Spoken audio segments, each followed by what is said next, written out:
In the late 1800s, when the frontier stretched wild and untamed across the plains, a lonely man could send a letter halfway across the country and end up with a wife. Those women, called mail-order brides, came from desperate cities, broken homes, or dreams of a better life. But for some, even the promise of marriage on the frontier came with heartbreak. This is the story of one such woman, Clara Thompson. She wasn't like most mail-order brides. She carried a secret, one that would make men turn away in disgust and gossiping women whisper behind her back.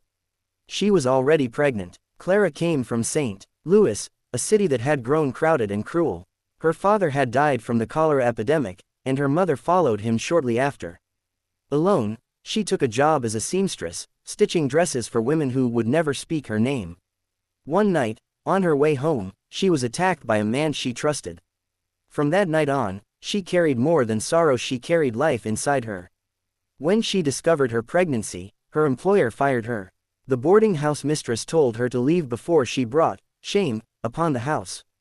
With no family, no money, and nowhere to turn, Clara answered a newspaper ad from a man named Thomas Green, a rancher in Wyoming Territory who sought a good woman for companionship and marriage.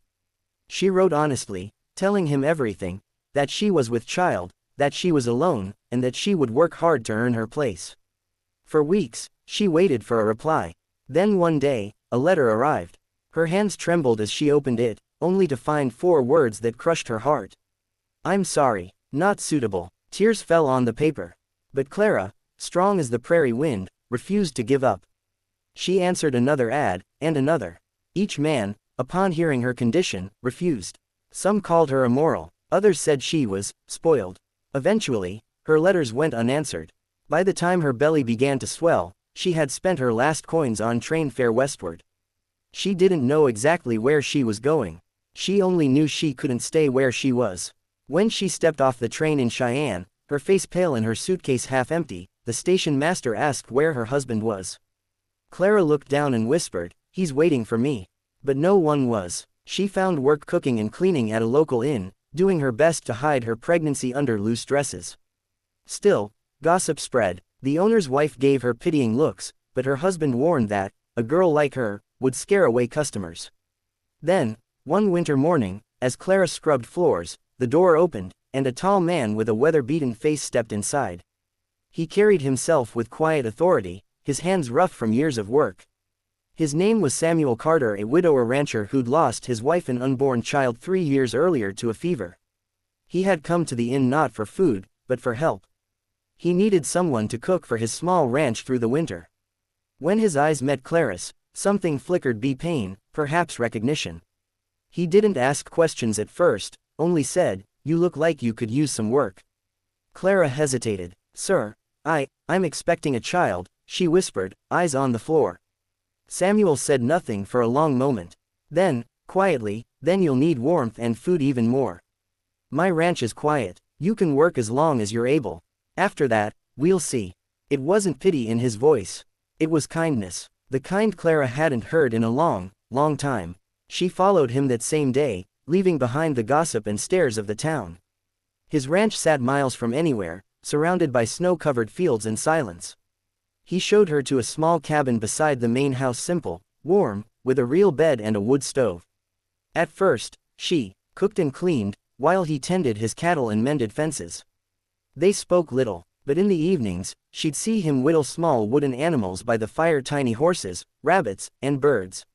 Sometimes, when he caught her watching, he'd smile shyly and hand one to her. The weeks passed, and winter deepened. One night, a blizzard roared across the plains, and the cabin's roof began to shake. Clara's pain started early, long before the baby was due. Samuel heard her cries and rushed through the storm to her cabin. By lantern light, he helped her as best he could, his rough hands trembling as he boiled water and tore clean cloths. Hours passed, and by dawn, the cries of a newborn filled the cabin. Clara wept, clutching her baby girl to her chest. Samuel stood there, soaked with snow, eyes full of something deep and wordless. He looked at the tiny child, then at Clara, and said softly, "She's beautiful. Looks strong." Clara nodded through tears. "She doesn't have a father," she whispered. Samuel knelt beside her. "Then she does now," he said. Those 6 words changed everything. From that day forward, Samuel treated the baby whom Clara named Hopen as his own. He built her a cradle with his own hands, carved with little flowers and stars. He began to smile more, to talk again, to live. The neighbors, of course, talked when they found out. They said Samuel had taken in a fallen woman, that the child wasn't his. But Samuel didn't care. One day, when a man in town made a cruel remark, Samuel simply said, "That woman's done more work and shown more courage than half the men I know. That's all I need to know." Months turned to years. Hope grew strong and bright, running after Samuel in the fields, calling him, Papa. Clara found herself falling in love, not with the man who had rescued her, but with the man who had chosen her again and again, without condition. One summer evening, after putting Hope to bed, Samuel stood with Clara on the porch as the sun sank over the hills. He said quietly, "You never told me who the father was." Clara's voice trembled. "Because it doesn't matter anymore." He nodded. Then he took her hand. "You and Hope, you're my family now. That's all that matters." Tears filled her eyes. "Are you sure you want that?" she whispered. He smiled. "I already do." They married the next spring, under a cottonwood tree near the river. The preacher was from town, and Hope carried a bouquet of wildflowers, grinning from ear to ear. The ceremony was simple, no fancy dress, no grand speeches. Just two people who had been broken and found healing in each other. Years later, people would talk about the Carters, the quiet rancher, and the mail-order bride who'd been rejected by everyone else. They would say that their love wasn't grand or fiery, but steady as the land itself. Hope grew up knowing she was wanted, deeply and truly. And every time she asked about the man who had hurt her mother, Samuel would shake his head and say, "He doesn't matter. What matters is who stayed."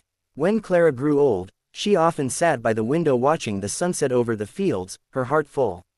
She'd think of the letters she had written, the rejections she had received, and how one man's simple kindness had saved her and her child. In her final years, she wrote in her journal, "I once thought my life had ended the day I was rejected. But it had only begun."